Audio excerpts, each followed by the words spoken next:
Bismillahirrahmanirrahim. Assalamualaikum warahmatullahi wabarakatuh. Alhamdulillahirabbil alamin wa bihi nasta'in wa ala umuri dunya waddin. Wassalatu wassalam ala asyrafil anbiya'i wal mursalin wa ala alihi wa sahbihi ajmain. Asyhadu an la ilaha illallah wa asyhadu anna Muhammadan abduhu wa rasuluh. Allahumma shalli wa sallim wa barik ala nabiyyina Muhammadin wa ala alihi wa sahbihi ajmain. Qala Allah Ta'ala fil Qur'anil Karim, a'udzu billahi minasy syaithanir rajim. Innallaha wa malaikatahu yusholluna 'alan nabi ya ayyuhalladzina amanu shallu 'alaihi wa sallimu taslima. Shadaqallahul adzim. Alhamdulillahirabbil alamin, masih dipancarkan dari Jalan Masjid Silaturahim nomor 36 Cibubur Bekasi. Radio Silaturahim dan Rasel TV untuk Islam yang satu. Ikhwan akhwat yang dimuliakan Allah Subhanahu wa taala, bagaimana kabar Anda di Jumat pagi ini? Semoga selalu dalam keadaan sehat walafiat.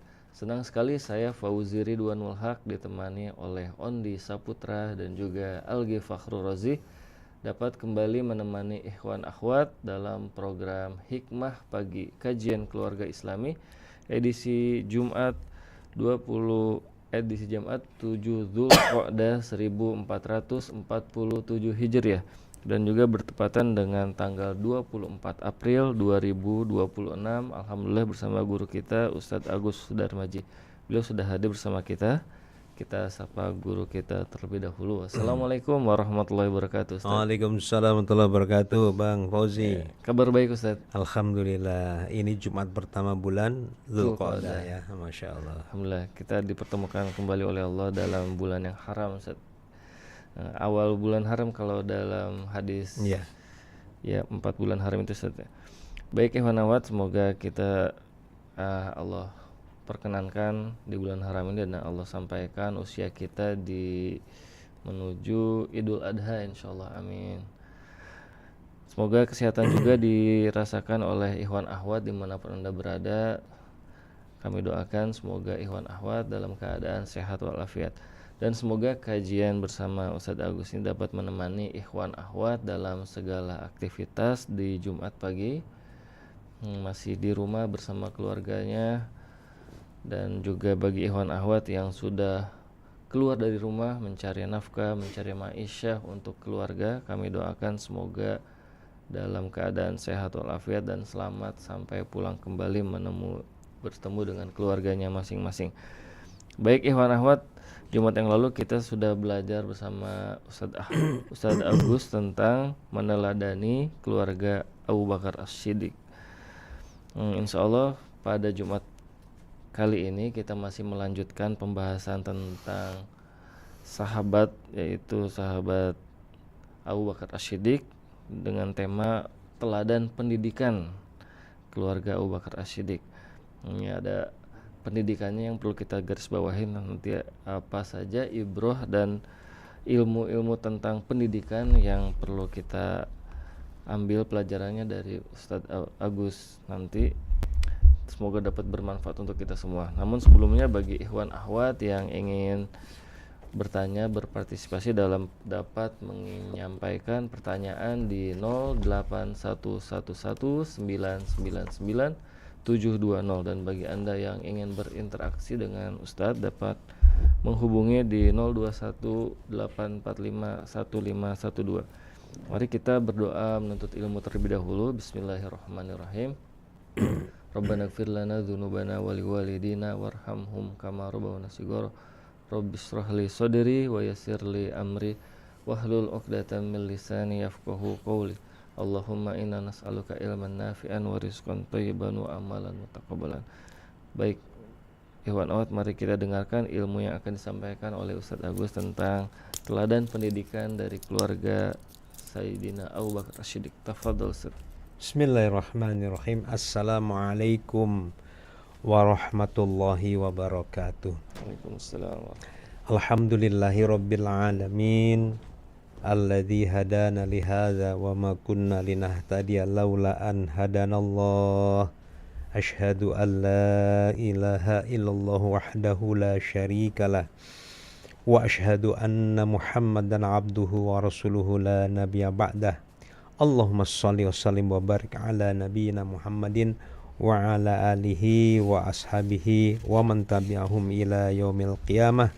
Ma sya'allahu kan wa ma lam yasha' lam yakun, la haula wa la quwwata illa billahil aliyil azim. Amma ba'du. Qala Allah ta'ala fil kitabil karim, a'udzubillahi minasyaitonir rajim.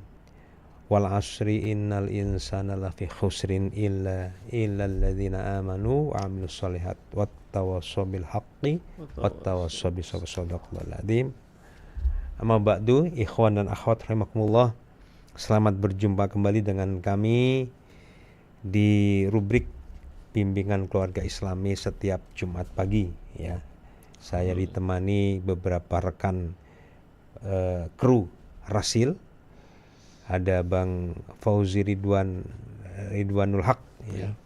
Abu Bilal, juga ada Bang Ondi Saputra, juga Abang Algi Fahrul Razi ya, yang pagi-pagi sudah sibuk melayani umat ini, Masya Allah ya. Kita sedang melayani umat karena umat memerlukan ilmu, memerlukan penerangan. Ini bagian dari pelayanan kepada umat. Ikhwan sekalian, kita bersyukur kepada Allah diberi umur untuk bertemu kembali dengan salah satu bulan haram dalam rangkaian 4 bulan haram ya. Pertama Dzulqa'dah, Dzulhijjah, Muharram. Kemudian nanti beberapa bulan kemudian ada bulan Rajab ya, 4 bulan yang Allah muliakan bulan haram ini. Jadi tidak boleh kita melakukan hal-hal yang mencederai orang lain, tidak boleh, sebenarnya tidak boleh berperang ya. Tapi kalau diperangi seperti saudara kita di Iran sana, ya kita wajib mengangkat senjata juga ya. Nah, tapi kita tidak boleh memulai perang di bulan-bulan haram ini. Dan saudara kita di Iran bukan pihak yang memulai perang, tetapi justru yang diperangi. Maka wajib bagi mereka untuk membela diri. Ikhwan dan sekalian, syukur pada Allah, berkali-kali kita diberikan oleh Allah nikmat yang tidak terkira ya. Tidak lupa memperbanyak sholawat atas Nabi di hari Jumat ya. Hari Jumat ya. Bang Fauzi, tempo hari kita sudah bicara ya. Kalau ingin merasakan Jumat, setiap Jumat itu seperti hari raya ya, cobalah dimulai dengan berpuasa di hari Kamisnya ya. Rasanya Jumat itu seperti kita sedang berhari raya. Tiap pekan berhari raya, tiap Jumat. Ikhwan sekalian, masih bicara tentang Abu Bakar As-Siddiq ya. Sahabat Nabi yang dicintai oleh Nabi. Ya, sangat dicintai oleh Nabi. Dan mendapatkan satu satu gambaran akan datang masuk ke surga. Masya Allah. Abu Bakar fil jannah, kata Nabi. Jadi Abu Bakar akan masuk ke surga. Dan bahkan Abu Bakar ini sudah diprediksi oleh Nabi dalam berbagai riwayat, dikatakan akan menggantikan Nabi SAW ya. Ala kulli hal, hari ini kita akan fokus kepada bagaimana Abu Bakar mendidik keluarganya. Dan ini sangat banyak ibrohnya. Maka kita akan bicara fakta-fakta sejarah bagaimana Abu Bakar mendidik keluarganya, kemudian kita akan diskusikan ibrohnya apa. Ya. Yang pertama, Abu Bakar As-Siddiq radhiyallahu anhu itu mempunyai disiplin yang tinggi dalam keluarganya. Beliau sangat mencintai dan menghormati serta mendidik semua istri-istrinya dan juga anak-anaknya. Kita sudah sebutkan pada pertemuan yang lalu, Abu Bakar As-Siddiq itu punya 4 istri yang dinikah, dan masing-masing istri memberikan anak-anak buat beliau. Anak-anak yang hadir untuk beliau ada yang pertama dari istri bernama Qatilah binti Abdul Uzza bin Abdul As'ad bin Nadir, Ummu Kulsum, punya 2 anak, yaitu Abdullah dan Asma ya. Kemudian Ummu Ruman binti Amir bin Uwaimir melahirkan Abdurrahman dan Aisyah. Aisyah radhiyallahu anha itu putrinya Abu Bakar dan Ummu Ruman. Yang ketiga Asma binti Umais bin Ma'ad bin Taim melahirkan Muhammad bin Abu Bakar. Terakhir Habibah binti Kharijah melahirkan Ummu Kulsum. Ikhwan sekalian, semua istrinya dididik dengan baik, apalagi anak-anaknya ya. Nah, ada satu kejadian ya. Dan ini ibrahnya sangat dahsyat. Bagaimana Abu Bakar meskipun anaknya sudah berkeluarga, tetap beliau didik anaknya. Jadi pendidikan keluarga tidak selesai kalau anaknya sudah berkeluarga. Ya. Tapi sang ayah sebagai pendidik itu berusaha untuk mendidik anak-anaknya supaya betul akhlaknya. Nah, ini kejadiannya begini. Di suatu ketika Nabi SAW itu mau menemui Abu Bakar As-Siddiq itu mau bertemu Nabi SAW. Ya. Dan ketika mendekati rumah beliau, mendekati pintu rumah Nabi SAW, terdengar suara yang agak keras, suara dengan nada yang tinggi. Rupanya saat itu Aisyah sedang marah, dibakar oleh rasa cemburu dia terhadap Ali. Jadi kisah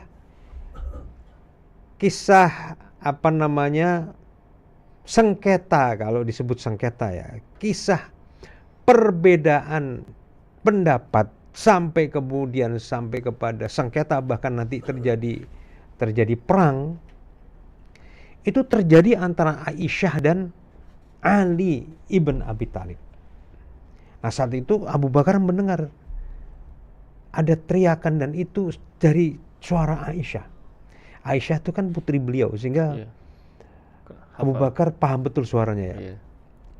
Beliau bilang begini, demi Allah aku sudah tahu bahwa Ali lebih engkau cintai daripada ayahku dan aku. Diucapkannya 2 kali, bahkan tercatat 3 kali dalam satu riwayat. Begitu Abu Bakar masuk ke rumah, Abu Bakar langsung memukul Aisyah, dipukul Aisyah, jatuh Aisyah. Ya, keras. Karena apa? Abu Bakar merasa ini anaknya kurang ajar terhadap nabinya Allah, utusannya Allah. Padahal kan tidak boleh kita bersuara keras. Itu dalam surah Al-Hujurat ya. Nah, tidak boleh kita bersuara, nadanya tuh satu nada, kerasnya atau nyaringnya ketika kita saling memanggil, saling berbicara dengan sesama kita. Tidak boleh. Terhadap Rasulullah harus diturunkan suaranya. Ya. Apa kata Abu Bakar pada putrinya? Hai putri Ummu Ruman. Ummu Ruman itu ibunya Aisyah. Tidakkah kamu melihat kamu mengeraskan suaramu kepada Abu Bakar? Ya. Nah, itu masih marah Abu Bakar karena tidak berkenan anaknya berlaku kurang ajar kepada suaminya. Apalagi suaminya seorang nabi, utusan Allah yang agung. Abu Bakar masih ingin marah, melanjutkan marahnya, tapi dicegah oleh Nabi SAW. Sudah Abu Bakar, kamu keluar dulu ya. Nah, kemudian Nabi bilang kepada Aisyah, lihat ya, gimana menurut kamu? Aku telah menghindarkan kamu dari kemarahan ayahmu kan. Nah, jadi di situ Nabi ingin mengambil hati Aisyah. Memang namanya perempuan itu suka cemburu ya kan. Nah, ini sekali lagi para suami, ya ini ibrohnya salah satu bang ya. Nah, kalau istri cemburu itu biasa. Istri marah karena dibakar cemburu itu biasa. Ini cemburunya bukan kepada sesama perempuan loh, tetapi kepada laki-laki yang sahabat Nabi ya. Nah, Tapi ini Nabi mengatasinya, menghadapi sikapnya itu dengan sangat-sangat santun. Nabi tidak memukul Aisyah, malah yang marah, yang terbakar emosi itu Abu Bakar, ayahnya, karena tidak ingin anak itu berlama-lama kurang ajar kepada suami, ya. Ini jadi seorang ayah itu bagaimanapun punya kewajiban mendidik anak perempuannya jangan kurang ajar sama suaminya. Tidak boleh seorang istri itu lebih tinggi suaranya melengking, ya, kepada suaminya tuh. Ini pendidikannya, Bang. Ya, salah satu ibroh ya. Iya. Baik. Kemudian ada kisah lagi dari Nu'man bin Bashir radhiyallahu anhu, sahabat yang juga masyhur. Beliau mengatakan, beberapa hari Abu Bakar berdiam diri hingga kemudian meminta izin ketemu Rasulullah. Ternyata Abu Bakar mendapati beliau telah berdamai dengan Aisyah. Ia pun berkata kepada keduanya, tolonglah libatkanlah aku dalam perdamaian kalian seperti kalian libatkan dalam perseteruan kalian. Nabi bersabda, kami lakukan deh ya, kami lakukan. 2 kali Nabi sebut itu. Nah, ikhwan sekalian, ketika Nabi sedang punya masalah, marahan lah ya, kalau sekarang bilang marahan. Marahan sama Aisyah, sama istrinya. Ini Aisyah ini memang istri yang paling manja, istri yang paling muda ya di antara istri-istri beliau. Paling muda, gadis sendiri, mungkin disebut satu-satunya gadis yang di nikah Nabi SAW ya, adalah Aisyah radhiyallahu anha. Yang lain itu janda-janda semua yang sudah pernah menikah, yang termasuk Khadijah Al-Kubra. Kata diriwayatkan dari Umar Ibn Abdul Aziz mengatakan, ketika itu ada perselisihan antara Nabi dengan Aisyah. Beliau itu memegang tangan Aisyah, meletakkan tangan beliau kepada Aisyah. Aisyah itu menampiknya, marah. Aisyah itu menepis tangan beliau. Ya gitu ya, namanya istri lagi cemburu ya kan. Istri lagi marah. Ditepis tangan Nabi. Dihalau ya. Nah, kemudian begitu berkali-kali Rasulullah bersabda, kamu tidak boleh mengabaikan aku begitu saja loh. Sekarang gini deh, kamu tunjuk seseorang untuk menjadi penengah antara aku dan kamu. Nah, ini kalau suami sama istri lagi marahan, boleh mengambil orang ketiga ya kan. Tapi orang ketiga harus yang disetujui keduanya ya. Jadi ngobrol dulu. Karena kadang-kadang kalau dua-duanya masih panas, masih marahan, itu nggak ketemu dalam berbicara, betul nggak? Akhirnya ambil orang ketiga. Ditawari, kamu mau siapa, nunjuk siapa? Umar aja ya. Nah, Aisyah nyebut nama Umar. Namun kemudian beliau mengkoreksinya. Enggak Umar orangnya keras gitu ya. Umar orangnya keras, kaku ya. Nah, kalau gitu Nabi mengusulkan, kalau gitu gini deh, penengah antara kamu dan aku adalah ayahmu ya. Dia sebut ayahnya Aisyah, tentu Abu Bakar ya. Nah, kemudian Aisyah pun menyetujui usulan beliau. Setelah ditemui, Abu Bakar datang lantas duduk. Rasulullah bilang begini ke Abu Bakar, ya Abu Bakar, putrimu ini kurang berkenan dengan tindakanku begini begitu ya. Nah, Abu Bakar mendengar istrinya itu menjawab, mungkin dianggap biasa menjawab, padahal nggak boleh, menukas gitu kan, membantah begitu. Takutlah kepada Allah, jangan katakan selain yang benar. Aisyah menyangga, dikira Rasulullah lebih-lebihkan. Abu Bakar marah, emosi justru. Emosi Abu Bakar.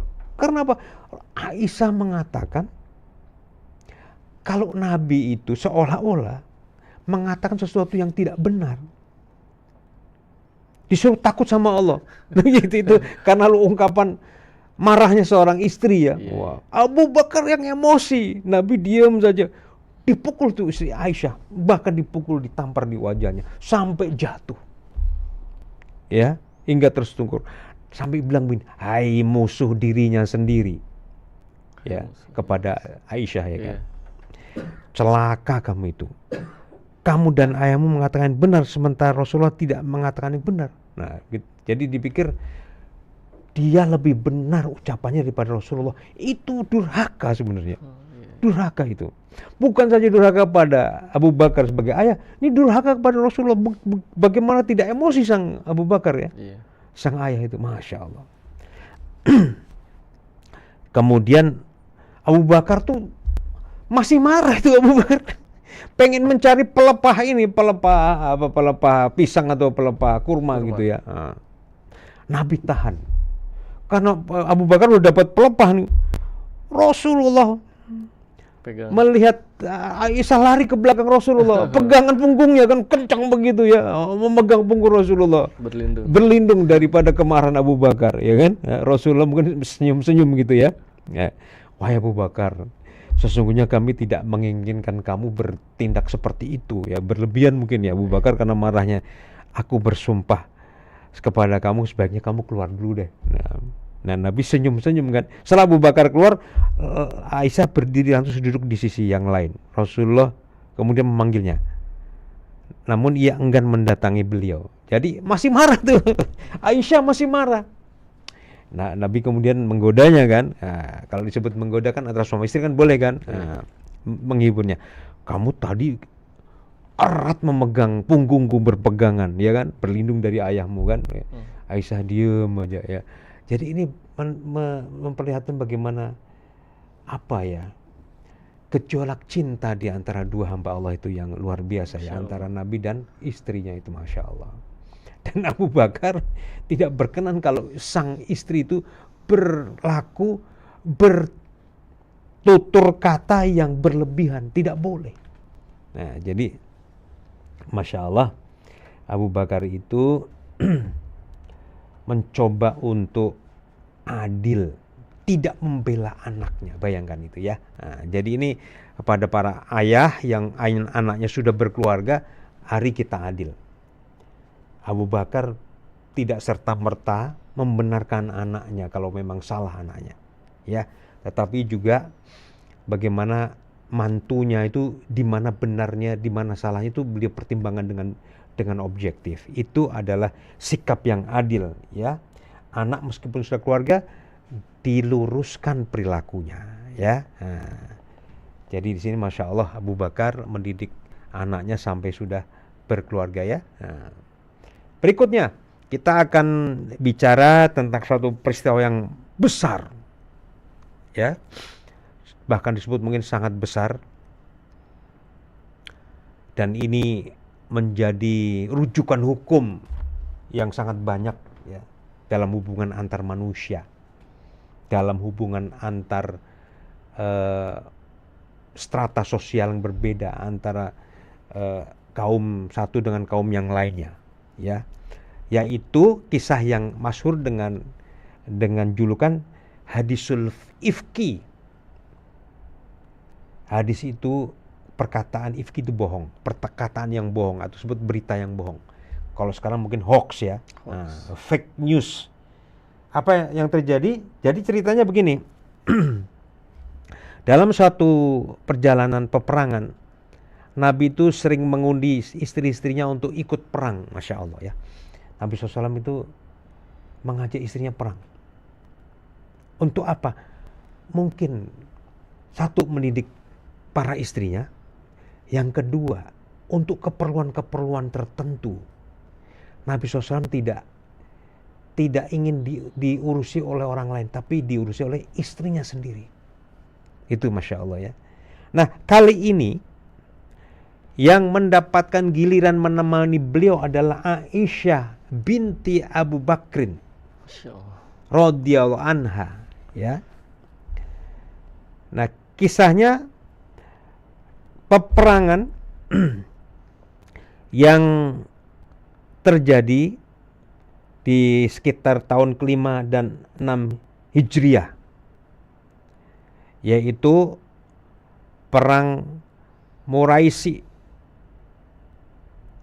Dalam perjalanan pulang, Dikisahkan perjalanan pulang nih kembali dari perang. Biasa Nabi mengistirahatkan pasukan. Jelas pasukan kalau terlalu lelah justru banyak korban nanti di perjalanannya. Karena ini bukan perjalanan biasa di tengah padang pasir. Beliau menyuruh pasukan berhenti untuk sekedar istirahat. Dan itu tidak lama. Setelah selesai, Aisyah keluar dari sekedup untanya. Jadi Masya Allah, istri-istri Nabi itu dikasih unta ada sekedupnya. Sekedupnya itu apa? Semacam pelindung ya, yang khusus seukuran badan orang yang berada di atas untanya itu. Ya. Apa yang terjadi? Sudah kembali ke sekedup, Aisyah merasa, oh kalungnya hilang. Beliau mungkin ada satu ke tempat, ada yang mengatakan beliau habis buang hajat atau apa. Tapi kembali ke sekedup untanya, kalungnya hilang. Waduh, itu kalung yang sangat dia sukai, perhiasan sangat dia sukai. Dia turun, nah ini juga ibroh. Kalau turun, meninggalkan rombongan, harus bicara dengan orang yang ada di situ ya. Izin. Nah, harus izin. Nah, beliau mungkin karena buru-buru, khawatir kalungnya ketinggalan, kalungnya hilang ya. Nah, beliau kembali ke tempat di mana merasa kalungnya tertinggal, betul kalungnya didapatkan. Buru-buru kembali ternyata apa? Rombongan sudah pergi jauh, nggak kelihatan. Tidak kelihatan rombongan. Waduh, bingung di tengah padang pasir ya. Kalau sekarang mungkin tinggal Grab ya. Kalau sekarang mungkin tinggal order Grab atau telepon ya kan. Dulu nggak ada apa-apa ya. Di tengah padang sendirian itu langsung beliau tersergap perasaan takut, tertinggal jauh. Beliau istri Nabi. Kalau disergap sama musuh gimana ya kan? Atau binatang buas atau macam-macam ya. Kaget ya. Tak lama, dan ini memang ada satu protapnya Nabi SAW, tidak boleh pasukan berangkat bersama, tapi ada pasukan yang di belakang yang akan menjadi terakhir. Menyisir ya. Ketika itu, sahabat yang sedang menyisir itu, patroli menyisir itu Sofwan bin Mu'attal. Sofwan ini memang menjadi idola ibu-ibu nih kalau sekarang ya. Orangnya ganteng, masih muda. Dan dulu waktu Aisyah belum menikah sama Nabi, Sofwan pernah melihat Aisyah. Ya. Begitu melihat Aisyah, karena diceritakan mungkin bercadar waktu itu. Tahulah ini istri Nabi nih. Kaget Sofwan. Tidak ada satu kata pun yang keluar dari lisan beliau kecuali innalillahi wa inna ilaihi rajiun.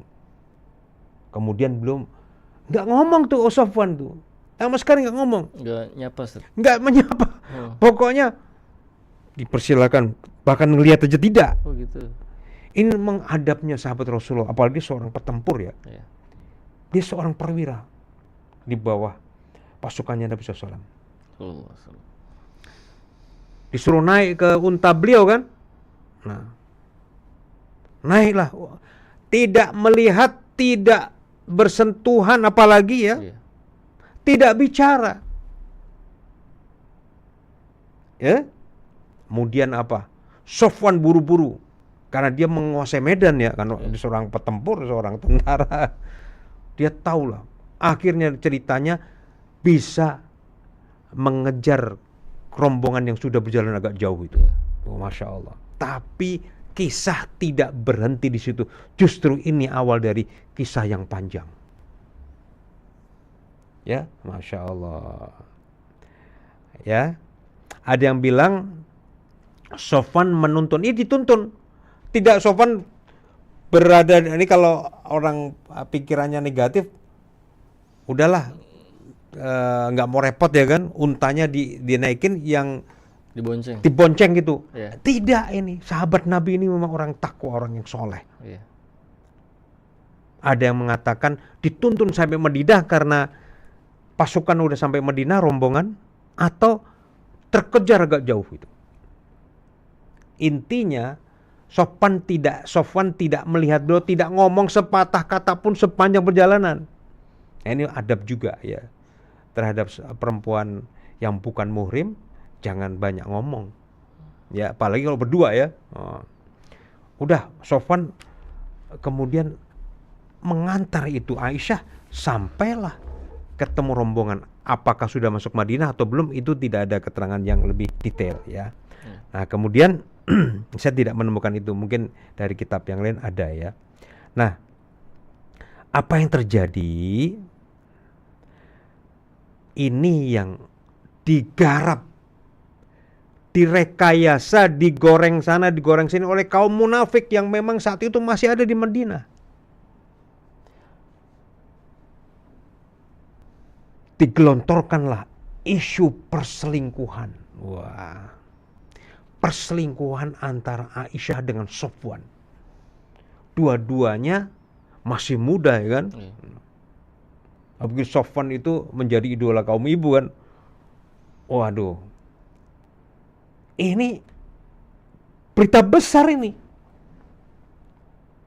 Dan kisahnya tuh merebak seperti virus COVID ya, merebak cepat. Namanya yang begini-begini kan menjadi buah bibir yang mudah di antara kaum munafik itu. Apalagi memang itu disebarkan dengan sengaja, dengan masif oleh kaum munafik. Supaya apa? Supaya Nabi mendapatkan fitnah. Memfitnah Nabi dan keluarganya, itu berita besar. Sampai-sampai nanti turun ayat 10 ayat di surat An-Nur dari ayat 11 sampai ke 20. Tapi itu kita tidak bahas ya. Nah, ikhwan sekalian, yang kita ingin katakan bahwa kaum munafikun itu akan selalu berusaha dimanapun, ini ibrohnya, dimanapun kapanpun berada, mereka akan berusaha untuk meredupkan kehormatan Islam dan muslimin, apalagi Rasulullah. Kaum munafik itu dipimpin oleh satu orang yang bernama Abdullah bin Ubay bin Salul. Cerita bohong ini, hadisul fikih ini menyebar begitu cepat dari mulut ke mulut, sehingga beberapa sahabat termakan fitnah itu tanpa disadari, ikut andil dan ikut menyebarkan. Ikut menyebarkan tuh, mungkin sesuatu yang diobrolkan itu nggak sengaja, itu meluas. Sengaja atau tidak, kalau kafir pasti sengaja untuk menghancurkan citra Rasulullah SAW. Di antara para sahabat yang terkena fitnah itu, termasuk yang ikut menyebarkannya, tercatat adalah sepupunya Abu Bakar sendiri, yaitu Mistah bin Usasah, juga Hasan bin Sabit, serta Hamnah bintu Yahsi radhiyallahu anhum. Mereka sahabat dan sahabiah. Bayangkan sahabat aja kena fitnah, apalagi orang-orang biasa ya. Apalagi kaum kufar munafik, wah, mesti digoreng sana sini. Nah, menghadapi fitnah yang menyebar dengan cepat itu, Rasulullah sedih. Beliau terpukul juga ya. Ini karena serangannya langsung masuk ke rumah Rasulullah. Serangan fitnah ini. Rasulullah tidak meragukan kesetiaannya Aisyah radhiyallahu anha. Tidak sedikit pun meragukan. Tapi bingung beliau nih menghadapi kayak gini, orang-orang terbakar. Ya, termakan fitnah. Nah, Aisyah sakit dikunjingkan seperti itu, difitnah. Nah, apa yang terjadi? Beliau itu minta izin Nabi SAW untuk pulang ke rumah orang tuanya, ya, pulang ke rumah Abu Bakar. Menghadapi fitnah itu nggak kuat bertemu Rasulullah, juga merasa bersalah ya. Padahal beliau tidak sengaja, tertinggal tidak sengaja. Yang salah kaum munafikun yang menyebar berita hoax ini, berita bohong, berita jahat ini ke seluruh penduduk Madinah. Tertekan, kalau sekarang mungkin sedih, depresi ya. Sakit Aisyah. Pulang. Apa yang terjadi coba? Aisyah dinasihati oleh Abu Bakar, pulanglah nak. Kamu jangan ke rumah. Pulanglah. Beradalah kamu di sisi Rasulullah.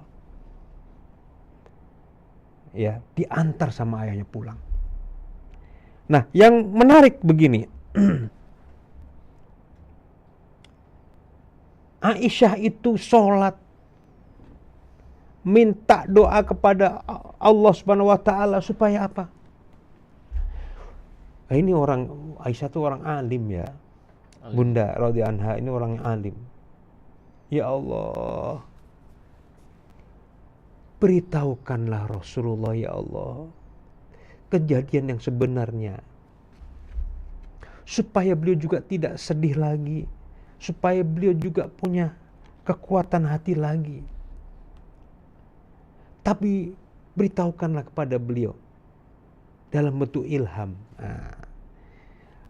Mungkin beliau merasa kalau nanti turun wahyu karena kasusnya, waduh, gimana ya? Kasusnya ini jadi turun wahyu, ya kan? Berat juga kan? Jadi abadi nih kasusnya, ya kan? Waduh, ini namanya perempuan yang sedang terpukul ya. Ini memang ceritanya dahsyat ini. Jadi beliau minta Allah menerangkan kejadian sebenarnya melalui ilham kepada Nabi SAW. Jangan bentuk wahyu dah gitu. Terlalu rendah saya ini. Kesalahan saya ini terlalu besar ya Allah. Dalam perasaan dia ya. Menimbulkan seperti ini pukulan terhadap Nabi dan pukulan kepada kaum muslimin Madinah waktu itu ya. Karena kaum munafikun masih banyak di Madinah. Sampai sekarang pun masih banyak di Madinah. Kaum munafikun di mana-mana ya kan, orang munafik ya. Akhirnya Allah menjawab doa Aisyah. Bukan lewat ilham, wahyu turun 10 ayat lagi. Masya Allah. Wahyu turun 1 ayat aja udah luar biasa, apalagi 10 ayat karena kejadian ini. Ya, tapi memang semuanya dalam desain Allah ya tentunya ya. Supaya menjadi pembelajaran buat kita sekalian. Nah, Pan sekalian, kita coba baca ayat 11-12 dulu ya. Jadi saya ingin menyatakan begini. Ketika terjadi berita bohong yang menyebar begitu luas di kalangan para sahabat dan warga Madinah, seorang sahabat bernama Sa'ad bin Mu'az radhiyallahu anhu itu menyatakan komitmennya kepada Rasul. Ya Rasulullah, aku akan membunuh siapa saja yang terlibat dalam berita bohong ini. Si penyebar fitnah, aku akan bunuh ya Rasulullah. Nah, Nabi SAW tahan dulu. Ini belum ada perintah dari Allah. Tapi Sa'ad bin Ubadah, ada 2 Sa'ad nih. Sa'ad bin Mu'az, jadi Sa'ad bin Ubadah bilang gini, jangan seperti itu ya Sa'ad. Aku nggak setuju. Karena sebagian itu sahabat kita, ya. Karena sebagian dari penyebar fitnah, kaum Aus, Bani Aus, itu adalah keluarga-keluarga Sa'ad juga yang termakan fitnah itu ya. Masya Allah, itu dahsyat memang. Kalau orang memang fitnah perselingkuhan itu paling mudah diterima orang, betul nggak? Padahal tidak betul. Sebagian itu tidak betul. Maka Masya Allah saya mendapatkan berita beberapa tokoh yang kemudian bercerai, itu kemudian ditelusur beritanya bohong semua. Ini jangankan orang biasa, Nabi SAW aja terpapar fitnah selingkuh. Ya kan, keluarga Nabi. Dalam hal ini adalah istri beliau. Nah, ini untuk melemahkannya. Akhirnya Rasulullah memberikan solusi. Beliau meredam api kemarahan para sahabatnya sendiri. Dan kaum munafikun merasa maskul, merasa gagal dalam mengadu domba umat Islam. Ya, nah, ini kan tadinya kan sahabat Sa'ad bin Mu'az sudah marah, Sa'ad bin Ubadah menolak, ya kan? Nah, turunlah 10 ayat dari surah An-Nur. Silakan Bang, dibacakan 3 ayat 11, 12, 13 ya. Innalladzina A'udzu billahi minasyaitonir rajim. Innalladzina ja'u bil ifki usbatum minkum la tahsabuhu syarran lakum bal huwa khairul lakum likulli imri'in minhum maktasaba minal its walladzi tawalla kibrahu minhum lahu adzabun azim. Sesungguhnya orang-orang yang membawa berita bohong itu adalah dari golongan kamu juga. Janganlah kamu mengira berita itu buruk bagi kamu, bahkan itu baik bagi kamu. Setiap orang dari mereka akan mendapat balasan dari dosa yang diperbuatnya. Dan barang siapa di antara mereka yang mengambil bagian terbesar dari dosa yang diperbuatnya, dia mendapat azab yang begitu besar pula. Iya, Shadaqallahul Adzim. Sadaqallahul. Jadi ini ayat menegaskan dan mensucikan Aisyah radhiyallahu anha beserta keluarga Nabi SAW. Membuka tabir bahwa sebagian orang-orang yang menyebar berita, yang membuat berita itu tersebar, itu juga dari golongan sahabat Nabi, dari golongan kamu juga, ya. Nah, tapi Allah katakan, jangan kamu mengira itu syarrul lakum, ya kan? Iya. Buruk buat kamu, tidak. Ya. Bal huwa Khairul lakum. khairul lakum. Itu malah bagus buat kamu. Kenapa? Nah, tidak benar kan beritanya. Jadi kalau kita kemudian difitnah, jangan kemudian kita langsung terpukul ya. Ini dari pelajaran dari Allah nih, ibrah lagi. Kita harus berbesar hati. Jangan suuzon, tetapi husnuzon pada Allah. Ya. Difitnah tenang saja. Ini Allah akan.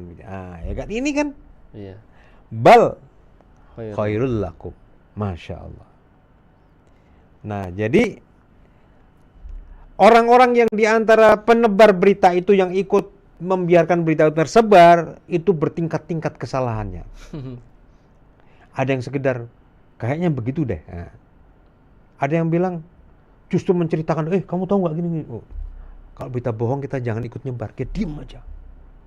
Nggak tahu saya. Tetapi yang betul-betul mengambil bagian terbesar, ya kan? Nah, disebutkan situ yang mengambil bagian terbesar, walladzina tawallau kabiratun ya, minhu, itu akan mendapatkan azab yang paling besar. Yang paling besar andilnya dalam menyebarkan berita bohong itu akan mendapatkan berita yang mendapatkan azab yang besar. Walladzi tawalla kibrahu minhum lahu adzabun azim. Buat dia azab yang besar, ya. Nah, ikhwan sekalian, ayat-ayat berikut ini dari 11, 12 sampai 20 itu membersihkan Aisyah radhiyallahu anha khususnya. Dan Allah Masya Allah, Aisyah menangis itu. Menitipkan salam buat Aisyah. Allahumma sholli ala Muhammad. Dapat salam. Ya, salam pada Aisyah. Allah itu. Jadi ini test case ya, Aisyah tidak kemudian berputus asa dari rahmat Allah, justru kembalikan pada Allah, dan Allah menjawabnya dengan menyenangkan beliau dan juga Rasulullah SAW sebagai suaminya. Intinya ikhwan sekalian, saya menggarisbawahi bagaimana Abu Bakar ini mendampingi Aisyah. Bukan justru kemudian mohon maaf menekan Aisyah, tidak. Kembalilah nak, kamu ya pulanglah ke rumahmu. Apa yang bisa kita ambil sebagai ibrah? Satu, jangan menekan anak kalau kita belum tahu berita yang sebenarnya. Bersikaplah netral dan objektif. Yang kedua, jangan biarkan anak kalau ada masalah pulang ke rumah orang tuanya, ya kan? Nah, punya masalah sama suami, kabur, minggat. Tahu nggak minggat? Pergi dari rumah, pulang ke rumah orang tua, meninggalkan suaminya. Nggak boleh itu. Meskipun Aisyah minta izin Rasulullah, tapi kembalilah nak. Apapun masalahmu, hadapilah. Jangan lari dari masalah. Itu ya, Abu Bakar memberikan penguatan pada Aisyah. Kalau yang salah diluruskan, tapi kamu jangan pergi dari rumah. Ya, suamimu adalah majikan kamu. Suamimu adalah junjunganmu di rumah. Betul ya? Betul. Baik. Berikutnya yang terakhir, bagian tadi dari ibrah bagaimana Abu Bakar mendidik keluarganya, istri dan anak-anaknya adalah Abu Bakar itu menghormati istrinya begitu rupa. Bahkan Abu Bakar pesan kepada istrinya yang ketiga, Asma binti Uwais ya, agar kalau beliau meninggal, yang memandikan jenazah suaminya adalah istrinya. Yang memandikan jenazah Abu Bakar adalah istrinya. Dan ini wasiat Abu Bakar. Kata Abu Bakar, kalau aku meninggal ketika kamu sedang. Jadi orang soleh ya, dia tahu ya, Masya Allah. Tanda-tanda mau meninggal tuh, kalau kamu nanti kiranya kamu lagi berpuasa, aku meninggal pas kamu puasa, kamu berbuka deh, ya. Dan Asma bersumpah akan melaksanakan pesan dari suaminya. Betul kejadian, Abu Bakar meninggal, Asma lagi puasa, akhirnya dia berbuka. Akhirnya ini tercatat dalam sejarah bahwa Asma adalah orang perempuan pertama yang memandikan jenazah suaminya. Ini jadi sejarah hukum nih ya. Boleh nggak perempuan memandikan suaminya? Memandikan laki-laki? Boleh, hanya apa? Suami terhadap istrinya atau istri terhadap suaminya. Ya, tidak boleh yang lain. Nah, Asma itu memandikan jenazah Abu Bakar. Dari sini kita melihat bahwa Abu Bakar itu sangat mencintai istri-istrinya dan menghormati mereka sampai pun beliau sudah meninggal. Memberikan kehormatan, yang memandikan jenazahnya itu istrinya, bayangkan. Itu kan suatu kehormatan ya. Iya. Masya Allah. Ya. Terakhir, terhadap orang tua. Nih Abu Bakar punya ayah. Bang Fauzi tahu nggak nama ayah Abu Bakar? Belum. Abu Bakar punya ayah namanya Abu Quhafah. Abu Quhafah ini rambutnya putih, jenggotnya putih. Dibawa sama Abu Bakar, udah sepuh ya. Digendong sama Abu Bakar dari rumah, digendong. Ada cerita digendong dari rumah ketemu ke rumah Nabi. Digendong itu. Ya Rasulullah, ini ayahku ya Rasulullah. Aku ingin engkau doakan sampai ke surga. Bayangkan, Abu Bakar ingin ayahnya masuk surga. Ingin didoakan dan diislamkan. Nah, terjadi hadis hukum juga di situ. Apa itu? Rambutmu yang putih, jenggotmu yang putih, boleh kamu kasih warna. Tidak putih semua begitu boleh, tapi jangan yang hitam ya. Maka banyak muslimin yang mengikuti sunnah beliau ya, menghilangkan ubannya tapi tidak dengan warna hitam. warnanya apa? Henna ya. Warnanya agak coklat atau oranye gitu ya. Itu boleh kalau laki-laki tanpa hitam ya. Terakhir kepada ibunya, gimana ibunya? Abu Bakar pernah suatu ketika lagi dakwah nih. Lagi dakwah diserang oleh sekelompok musyrikin Quraisy waktu di Madinah. Sampai Abu Bakar itu terkapar. Tapi begitu bangun beliau dipapah oleh ibunya. Tolong ibu, aku ingin ketemu Rasulullah. Yang terpikir Rasulullah gimana, Rasulullah gimana, Rasulullah juga kan beliau diserang juga orang-orang kafir. Melihat Rasulullah, beliau padahal babak belur Abu Bakar. Melihat Rasulullah sehat selamat, beliau senang, diciumnya itu Rasulullah. Ya Rasulullah, junjunganku, biarlah, mungkin omongannya begini, biarlah apa yang terjadi dengan diriku asal aku melihat engkau itu selamat, itu sudah membahagiakan aku. Jadi ikhwan sekalian, ibu dan ayahnya Abu Bakar itu kata Nabi SAW dihormati oleh Allah. Karena apa? Jasa-jasa anaknya. Jadi bapak ibu sekalian, kalau ibu bapak melihat anak ibu melayani umat, berdakwah di jalan Allah, menjadi dai-dai yang paling depan dalam dakwah, bapak dan ibu akan dihormati Allah. Seperti juga halnya Abu Bakar dihormati oleh Allah. Jadi inna la nahfadhuhu li ayadi ibnihi indana.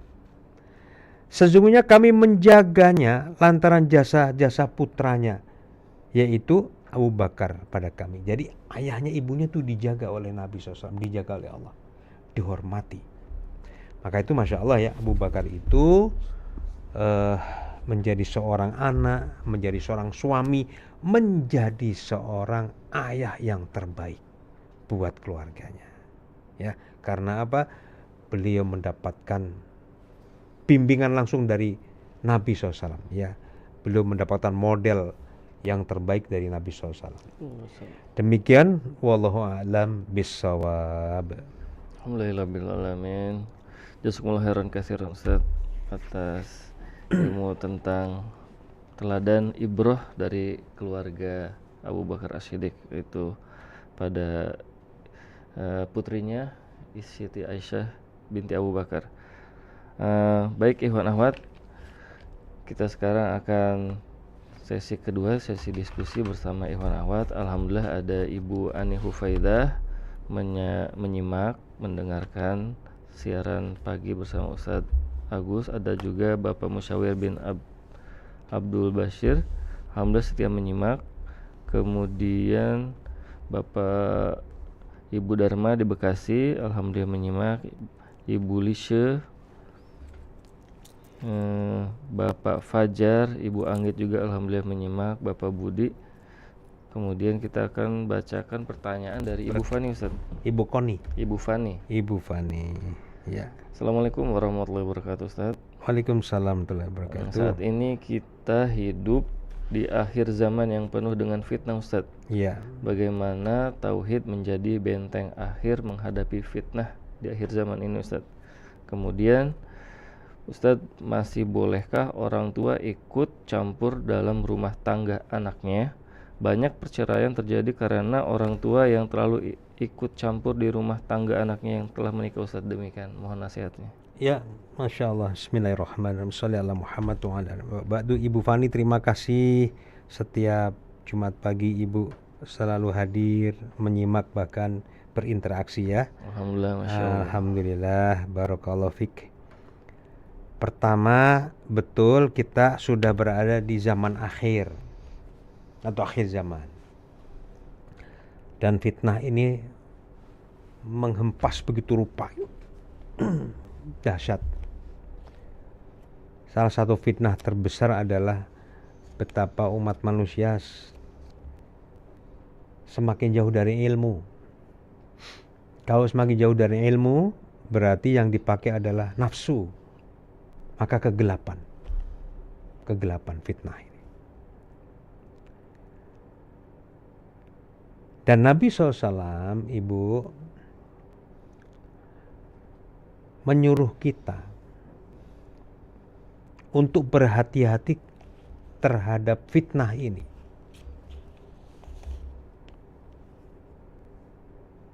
Tiap pagi, terutama sebelum sholat subuh ya, sholat sunnah 2 rakaat sebelum subuh atau sholat sunnah fajar, itu kita disuruh membaca doa-doa untuk meminta perlindungan dari fitnah.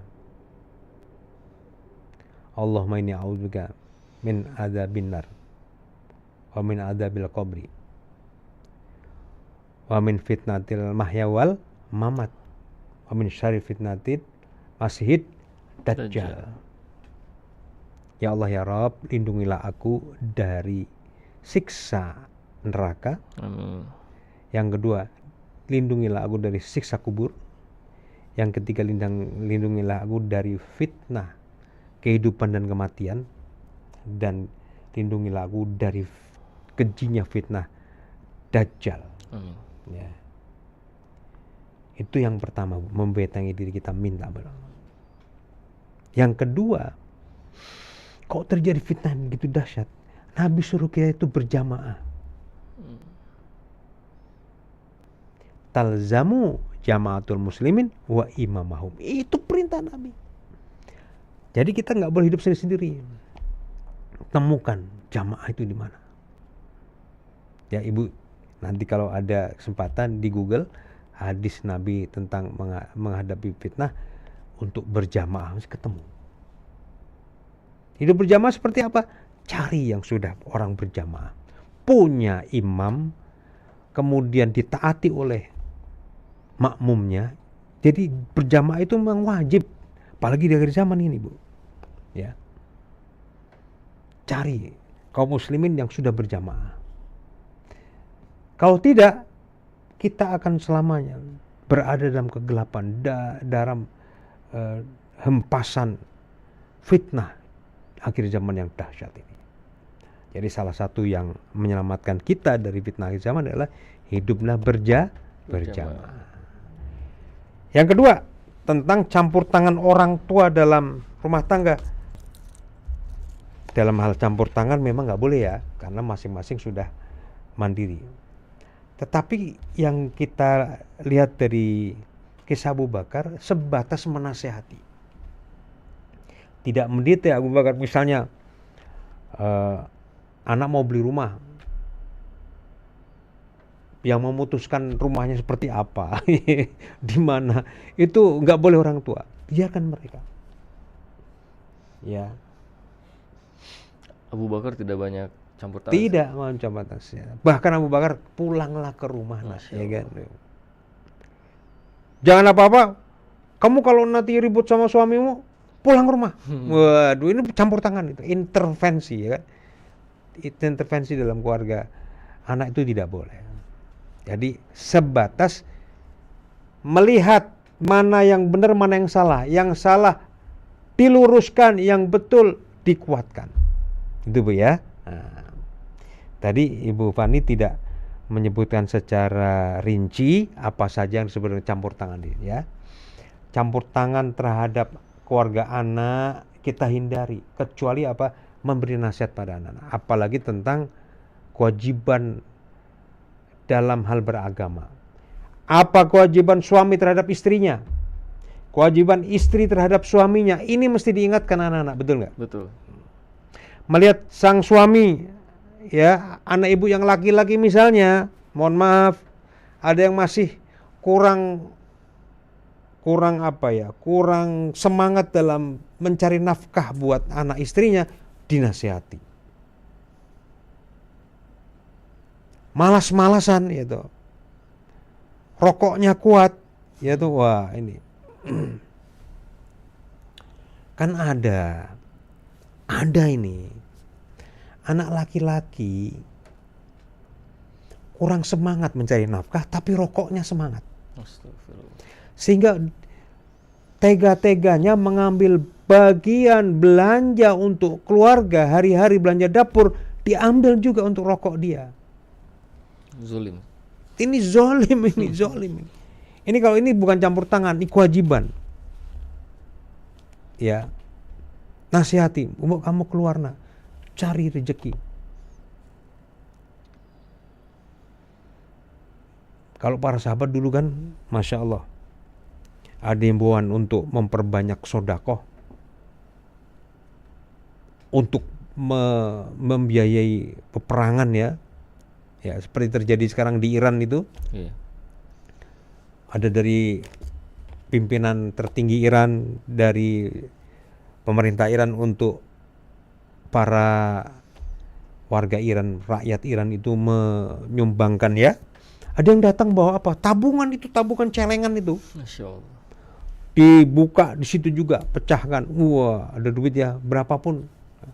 Ada yang bawa kambing, datang bawa kambing, serahkan kepada pemerintah. Ada yang bawa mobil tuh. Nah, para sahabat juga itu kalau nggak punya apa-apa, datang ke pasar, cari duit di pasar, jadi kuli panggul. Saya tadi pagi perjalanan dari rumah, oh iya kalau saya nggak punya duit, saya ke pasar aja ya, mungkin Pak bisa nggak saya panggulin. Sampai begitu ya. Itu para sahabat itu, termasuk Ali bin Abi Thalib tuh. Gak punya uang, Ali gimana? Datang ke rumah orang Yahudi. Rumahmu kan jauh dari tempat air ya. Ya, aku yang bantu ya untuk memenuhi. Itu Ali itu. Masya Allah. Diangsu mungkin air, kalau dulu belum ada mesin air yang tinggal cetek gitu, air listriknya kan belum ada dulu. Angkat air tuh Ali, pikul. Bayangkan, Masya Allah, Ali bin Abi Thalib. Jadi inilah Ibu Fani, kasih tahu anak-anak itu yang semangat mencari rizki untuk anak istri. Kalau kamu pulang dalam keadaan lelah dan kamu tertidur di malam hari, kamu nggak usah istighfar, Allah sudah ampuni dosa-dosamu. Masya Allah. Masya Allah. Itu penghormatan Allah kepada seorang suami yang keras kerjanya menghidupi anak istrinya sampai kelelahan di malam hari, dia tidur nggak sempat istighfar, diampuni dosa-dosanya sama Allah. Betapa rahmat Allah ya. Begitu dahsyat untuk para suami yang semangat dan rajin mencari nafkah untuk anak istrinya. Ya. Sebaliknya anak perempuan, Ibu, dinasehati, memperbaiki akhlaknya kepada suami, amanahnya di dalam rumah tangga. Jangan cuma gadgetan terus, aduh tiktokan segala macam, balik konten-konten ternyata apa di belakang itu cucian piring numpuk. Dari pagi sampai sore nggak sempat nyuci piring. Lihat di dekat mesin cuci, masih bagus ada mesin cuci ya. Yeah. Numpuk itu pakaian udah 2-3 hari nggak dicuci. Nggak sempet, kenapa? Sibuk gadgetan. Allahu Akbar. Ini istri-istri ini dinasehati. Ya, nasihat itu sangat penting untuk mengingatkan yang lupa, untuk meluruskan yang salah. Ya, demikian Bu Fani. Semoga Allah meridhoi ibu sekeluarga. Ya, kita berdoa Allah memberikan perlindungan buat kita sekeluarga dari fitnah kehidupan dan kematian. Amin Allahumma. Amin. Demikian Ibu Fani, semoga dapat menjawab. Ibu Nurjana juga alhamdulillah menyimak. Kemudian ada Ibu Dharma di Bekasi minta didoakan Ustadz atas nama Ibu siapa? Anaknya Ustadz, anaknya Bu Dharma, namanya Aldis binti Sudarman. Ibu Dharma ya? Iya, lagi cek kesehatan kemarin, katanya ada batu di empedunya, semoga tidak harus dioperasi. Amin. Namanya siapa? Namanya Aldis binti Sudarman. Binti. Oh binti. Perempuan. Oh muslimat ya? Iya. Binti Sudarman. Sebagai penutup dan berdoa, silakan Ustaz. Bismillahirrahmanirrahim. Para ikhwan sekalian, alhamdulillah kita tuh sama Nabi disuruh belajar dari para sahabat beliau, karena mereka orang-orang terbaik, generasi terbaik. Dengan mempelajari sirah Nabi dan juga sirah para sahabat, kita akan mencintai Nabi dan para sahabat. Ya,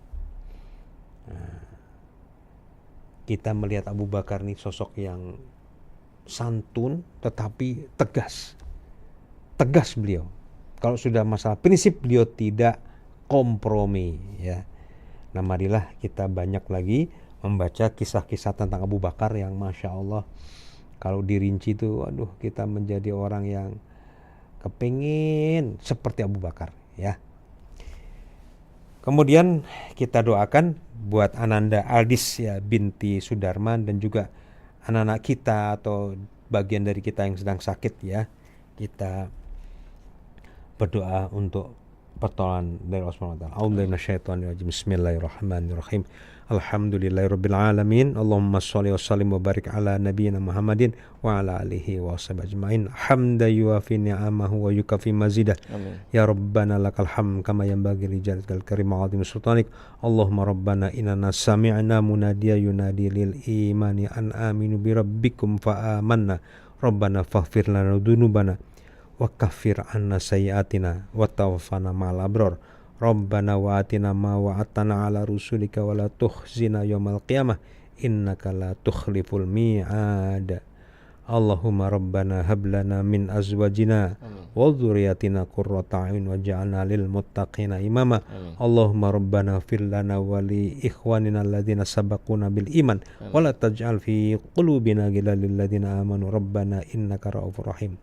Allahumma rabbana fir lana wa li walidaina warhamhum kama rabbayana shighara. Allahumma rabban nas atibil ba'sa ishfi Aldis binti Sudarman ishfiha ya Allah, wa ish jami'a mardana minal muslimin wal muslimatin ya Allah. Anta syafi la shifa illa shifa'uk shifa'an la yughadiru saqama. Rabbana a'ina ala dzikrika wa syukrika wa ibadatik. Rabbana atina fid dunya hasanah wa fil akhirati hasanah wa qina adzabannar. Walhamdulillahirabbil alamin. Assalamualaikum warahmatullahi wabarakatuh. Waalaikumsalam warahmatullahi wabarakatuh. Jazakumullah khairan katsiran Ustaz. Baik ikhwan akhwat, semoga bermanfaat apa yang disampaikan oleh Ustaz Agus. Saya Fauzi Ridwanul Haq, mohon undur diri, mohon maaf atas segala hilaf. Subhanakallahumma wa bihamdika asyhadu an la ilaha illa anta astaghfiruka wa atubu ilaik. Assalamualaikum warahmatullahi wabarakatuh.